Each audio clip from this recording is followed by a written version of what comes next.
প্রায় 2 লক্ষ টাকা করে একটি পূজা ক্লাবকে তিনি অনুদান দিলেন, অথচ তিনি দেখালেন না এই টাকাটা আসবে কোত্থেকে।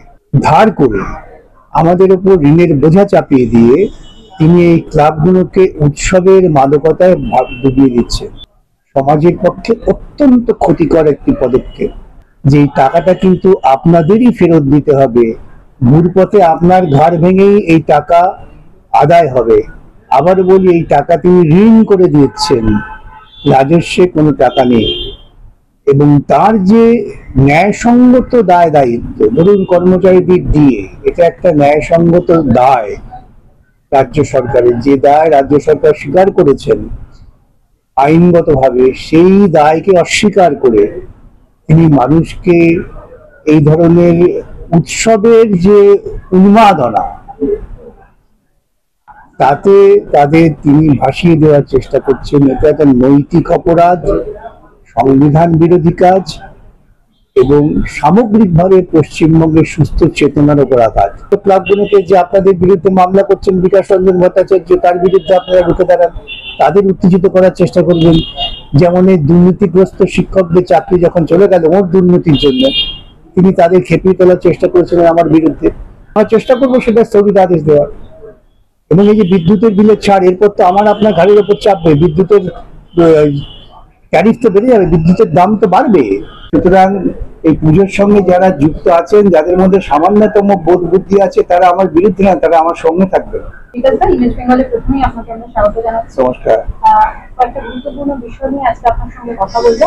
মূলত যেটা আমরা প্রথম প্রশ্ন করা হচ্ছে যে পুজোর আগে যে সমস্ত পুজো কমিটিগুলো, তাদেরকে 1,10,000 টাকা করে অনুদান দেওয়া হবে, এমনটা জানিয়েছেন মুখ্যমন্ত্রী মমতা বন্দ্যোপাধ্যায়। তো এই যে অনুদান, এই অনুদানে আপনি কি বলবেন? শুধু 1,10,000 টাকা অনুদান নয়, বিদ্যুতের খরচ প্রায় 80% খরচ মকুব। অগ্নি নির্বাপক ব্যবস্থার জন্য যে পরিমাণ লাইসেন্স ফি দিতে সব মকুব।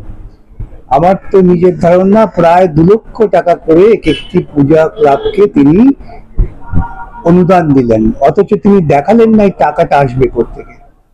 ধার করে আমাদের উপর ঋণের বোঝা চাপিয়ে দিয়ে তিনি এই ক্লাবগুলোকে উৎসবের মাদকতায় ডুবিয়ে দিচ্ছেন। এই রাজ্যের মূল রাজস্ব আদায়ের সূত্র হচ্ছে মদ বিক্রি করে তিনি মোটামুটি ভাবে বর্তমান প্রজন্মকে মাতাল করে দিয়েছেন। এখন গোটা সমাজকে এই ধর্মীয় মাদকতায় ভাসিয়ে দেওয়ার জন্য তার এই একটা অপচেষ্টা। সমাজের পক্ষে অত্যন্ত ক্ষতিকর একটি পদক্ষেপ। এই যারা পুজোয় অংশগ্রহণ করবেন বা এই সমস্ত ক্লাবের মধ্যে যারা এখনো একটু স্বাধীন চিন্তা ভাবনা করেন, তারা ভেবে দেখবেন যে এই টাকাটা কিন্তু আপনাদেরই ফেরত দিতে হবে, ঘুরপথে আপনার ঘর ভেঙেই এই টাকা আদায় হবে। আবার বলি, এই টাকা তিনি ঋণ করে দিচ্ছেন, রাজস্বে কোনো টাকা নেই।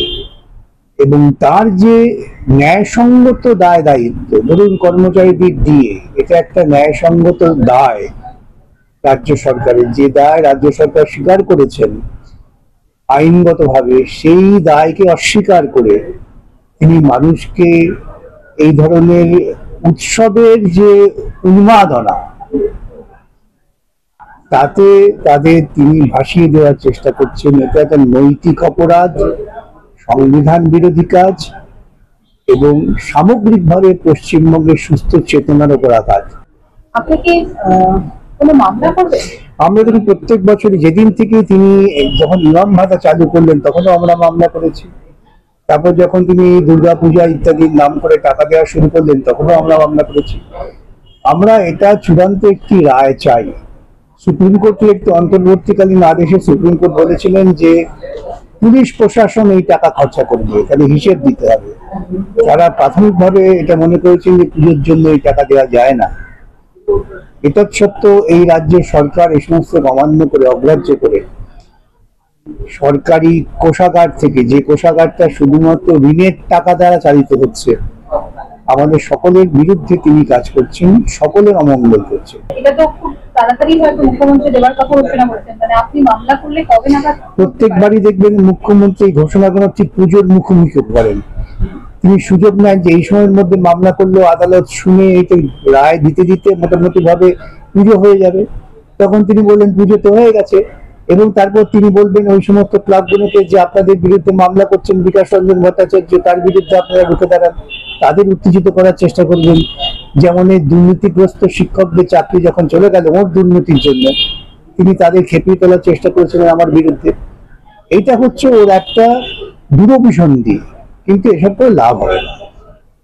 আপনার কি মনে হয় যে এই মামলার ফলে মুখ্যমন্ত্রীর এই ঘোষণায় পুজো কমিটির গুলো যে টাকা পাওয়ার কথা বা যে ছাড় পাওয়ার কথা বিদ্যুতের বিলের ক্ষেত্রে, আমরা চেষ্টা করবো সেটা স্থগিত আদেশ দেওয়ার, এবং এই যে বিদ্যুতের বিলের ছাড়, এরপর তো আমার আপনার ঘাড়ের উপর চাপবে, বিদ্যুতের ট্যারিফ তো বেড়ে যাবে, বিদ্যুতের দাম তো বাড়বে। বিদ্যুৎ সংস্থাকারী যারা আছেন তারা তো মুনাফার জন্য কাজ করেন, তারা তো মুখ্যমন্ত্রীর মুখ দেখে উল্লসিত হয়ে কাজ করেন না। তারা কিছু টাকা তাদের দিয়েছেন বেআইনি পথে ইলেকট্রাল বন্ডে, সেটা বললাম, সেই জন্যই টাকা দিয়েছেন যে ইলেকট্রাল বন্ডে টাকা দিলাম, এবার মুখ্যমন্ত্রী যতদিন থাকবেন ততদিন তার ঘাড় ভেঙে আমরা প্রশাসনকে ব্যবহার করে আরো টাকা উপায় করতে পারবো, এটাই পরিকল্পনা। কিন্তু একটা প্রশ্ন হচ্ছে যে এর আগেও যেটা আমরা দেখেছি যে এই সমস্ত চাকরি ক্ষেত্রে যে সমস্ত নিয়োগে দুর্নীতি হচ্ছিল সেখানেও আপনাকে মামলাবাজ বলে আক্রমণ করা হয়েছে, এবং এই 43,000 পুজো কমিটিকে যদি 1,10,000 টাকা থেকে তাদের বঞ্চিত করা হয় তাহলে সেক্ষেত্রে তো আপনার বিরুদ্ধে একটা বিরাট ক্ষোভ তৈরি হবে। দেখুন, আমি তো প্রতি বছরই মামলা করি, আমি আপনাকে বলি যে বহু পুজো কমিটি আছেন যারা আমার সঙ্গে সমর্থন করেন। এমনকি এমন ঘটনা ঘটেছে, কিছু পুজো কমিটি যারা টাকা প্রত্যাহার করেছেন তাদের পুলিশ পাঠিয়ে ভয় দেখানো হয়েছে। পুলিশ গিয়ে বলেছে টাকা নিন, তা না হলে বিপদে পড়বেন। এটা তো পুলিশের কাজ নয়, কিন্তু পুলিশকে দিয়ে এইসব কাজ করানো হচ্ছে। সুতরাং এই পুজোর সঙ্গে যারা যুক্ত আছেন, যাদের মধ্যে সামান্যতম বোধ বুদ্ধি আছে, তারা আমার বিরুদ্ধে না, তারা আমার সঙ্গে থাকবে, একমাত্র গুটি কয়েক লুম্পেন ছাড়া।